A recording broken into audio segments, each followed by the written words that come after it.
General knowledge और दिलचस्प मालूमात।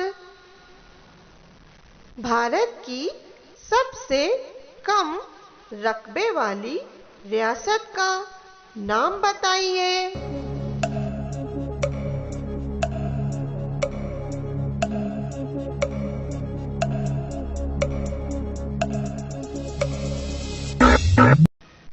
सही जवाब सिक्किम। भारत की कौन सी रियासत को पहाड़ों की रियासत कहते हैं?